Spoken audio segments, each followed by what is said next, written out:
Welcome back, everyone. Well, everything is so expensive nowadays that a lot of us are trying to stick to a budget. So why not explore your own backyard and learn a little bit more about our beautiful state? Well, joining us from the Bailey Saddleland Museum is Don Bailey. Hello, Don. Hello. How are you? I'm great. Thanks for having us here. Absolutely. Well, tell us more about Play the Plains and why we should all come out.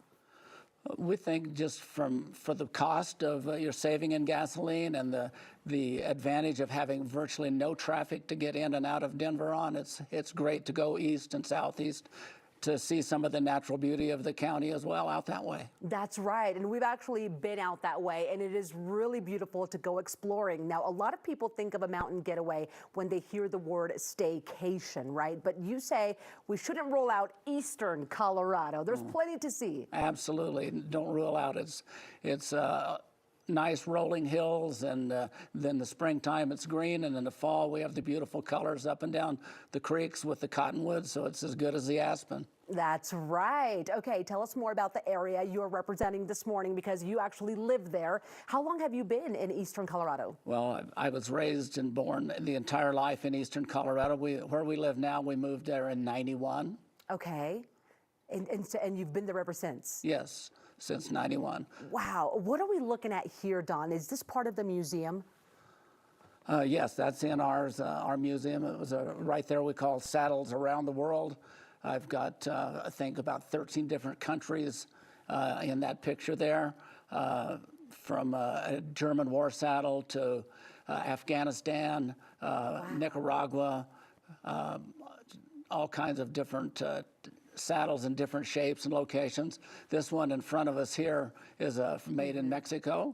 Okay. And it's roughly 200 years old. Wow, that's awesome. And you've brought some here in studio. So are these some of your favorite, or how did you decide which ones you wanted to bring in? I brought this one pretty much for the age and the uniqueness in the style, how much they've changed over the years. This one has kind of built-in shaps. You I can see just that, stick your knee under if you get into cactus country.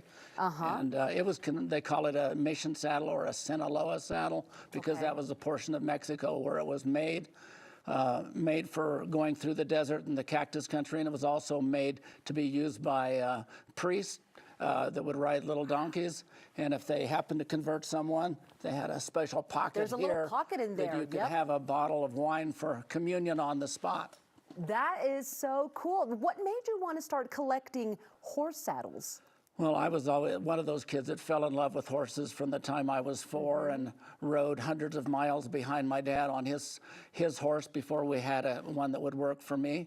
And so from the time I was 10, I've never been without at least one personal horse. Really? That is so cool. My dad would love to come out to this museum. What does it take to preserve these saddles? It takes a really good wife that'll go around at least once a year and put cream on 465 saddles. So. Oh my goodness. So how many do you have total? Yeah, we counted before 465. Oh my goodness. You could use a different one for every day of the year, and then you've got 100 left over. Yeah, absolutely. That is, how long have you collected these? I got my first saddle when I was 8, and I got married in '77, and I had 3.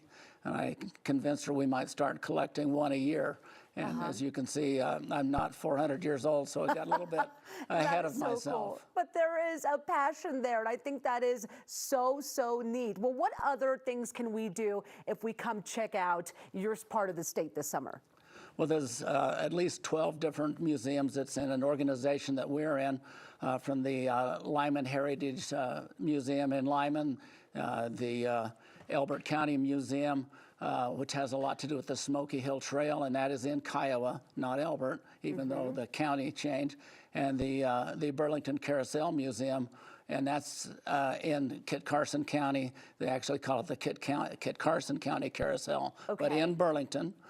There's museums from Burlington and Cheyenne Wells along the east side of the state all the way back to our place, coming up through Kit Carson and Hugo back into ours. And you could have an easy trip from going to Kiowa one day to ours, maybe even Hugo and Lyman all make a loop and come right back. That's right, and have a good time. Well, now is a perfect time to get out. The kiddos are out for the summer and explore that eastern part of Colorado and come see Don and all the other museums you can go to, and the best part is they're free admission. Absolutely. Ours is always free. It's not just this year. Okay, well, thank you so much for coming in this morning, and we can't wait to see you out there. Well, thank you. Look forward to it. Of course. Okay, everyone. Info for you guys to head on out there this summer. Go out and learn more about Colorado's history. You can enjoy free admission to 11 Colorado museums and attractions now all the way through Labor Day. Find the full list on ourjourney.info, or you can call them at 800-825-0208, and just make sure to use the code OurJourney when you plan your visit.